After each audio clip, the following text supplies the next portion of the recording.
Confused? Which phone is actually best for you? Don't worry, because after this video, you'll know exactly which flagship fits you best. Starting with thickness. The Samsung Galaxy S26 Ultra is actually the slimmest phone here at just 7.9mm. The Sony Xperia 1 Mark VIII comes in at 8.3mm, and the iPhone 17 Pro Max is the thickest at 8.75mm. But honestly, the more interesting part is the weight. The Sony Xperia weighs only 200 grams, Samsung comes in at 214 grams, and the iPhone is a massive 231 grams. Now, yes, small differences in thickness and weight can be ignored, but one thing that absolutely cannot be compromised is the display. Samsung and Apple both go with huge 6.9-inch panels, while Sony stays slightly smaller at 6.5 inches. And this is where Samsung starts flexing hard. The Galaxy S26 Ultra comes with a full QHD Plus resolution at 3120 by 1440. The iPhone 17 Pro Max sits at 2868 by 1320. Meanwhile, the Sony Xperia uses an FHD Plus panel, so technically Samsung has the sharpest display here. Though to be fair, all three support adaptive 120Hz refresh rates, so smoothness is excellent across the board. But brightness is where things get interesting. The iPhone can hit 3000 nits outdoors, which is honestly ridiculous. Samsung reaches 2600 nits, and Sony doesn't aggressively market brightness numbers like the other two, but the Xperia can still reach around 2200 nits peak brightness.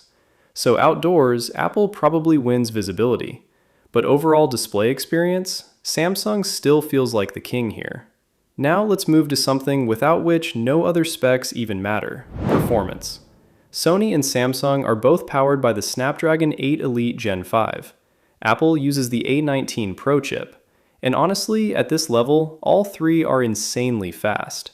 Nobody is buying lag at this price. Gaming, multitasking, editing, everything runs smoothly. But the real difference is in software behavior. The iPhone still feels the smoothest overall.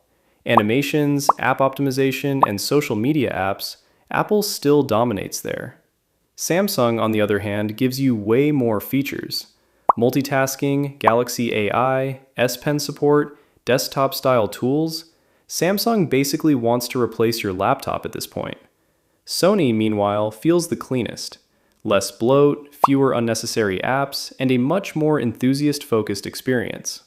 Now let's talk about cameras, because this category is just as important as performance. Samsung has the craziest numbers here: a 200 megapixel main camera, insane zoom capabilities, and aggressive image processing. Samsung wants every photo to instantly pop on social media. The iPhone takes a different approach. It's the safest and most reliable camera system. You pull it out, press capture, and almost every shot looks good, especially video. Apple is still ridiculously consistent there. But Sony is different. The Xperia feels less like a smartphone camera and more like a mini professional camera. Natural colors, manual controls, and features made for actual creators. On top of that, Sony still offers things that basically disappeared from flagship phones years ago.